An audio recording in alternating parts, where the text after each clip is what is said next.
السلام عليكم ورحمة الله وبركاته. رمضان مبارك. كسو دوادا قصدينا مانتا qiso murugo leh ka awhin doonta. Waxa uu yiri wiilkani, waxaan ku jiray waqtigii qaangaarka ama shabaabnimada. Waxaan aad u jeclaan jiray banaanka, waan necbaan jiray in aan joogo guriga. Balan ayay isku dhiibi jirtay. Waxaan ku soo laaban jiray guriga waqti dambe. Hooyaday aad ayay iigu qeylin jirtay, waana dhibsan jiray hadalkeeda. Ayadana walwal iyo hurdo la'aan ayaa ku dhici jiray. Aniga waxaan iska ilaalin jiray in aan guriga ku laabto ilaa ay ka seexato hooyo.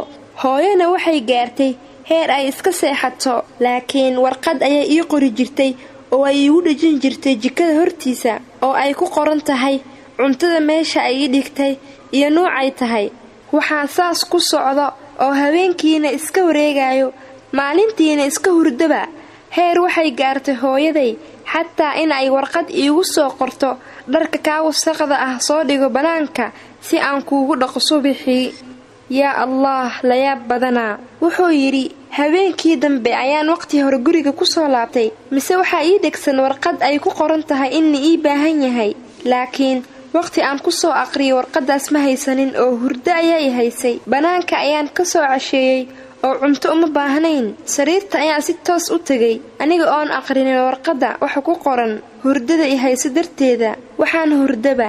Subaxii ayaa waxa ii soo galay aabahay oo oonayo. Hurdadii ayuu iga kiciyay, misana wuxuu ii dhahay hooyada way dhimatay. Ilaahay ha u naxariistee. Ilaa laga duugayay waan oonayay, waan ku dhaganaa. Laakiin maxay taraysaa markay dhimatay kadib ooyin? Wuxuu yiri waxaan ku soo laabtay gurigii galabkii markii la duugay hooyo. Kadib waxaan ku aruuray sariirta, murugo iyo naxdin ii shalayto. Laakiin si degdeg ah ayaa waxa iigu soo dhacday warqadii aan ka seexday xalay aniga oon aqrinin hurdo darteeda. Waxaan aaday jikadii, waan soo qabtay, laakiin warqadii waxa ku qornaa hadallo ka duwan hadaladii hore. Waxaan ku qornaa warqada: hooyo, markaad soo laabato ii kici, waayo waxaan dareemayaa xanuun, si aad isbitaalka iigu qaado. Waxa uu yiri wiilkani, oohin iyo murugo xad dhaaf ah ayaa i qabatay. Haddaba walaalayaal, waalidka waxay naga mudan yihiin in aan u asxaab falno inta ay dhimanin ka hor. Ka fiirsada sida aad ula dhaqmaysaan waalidka.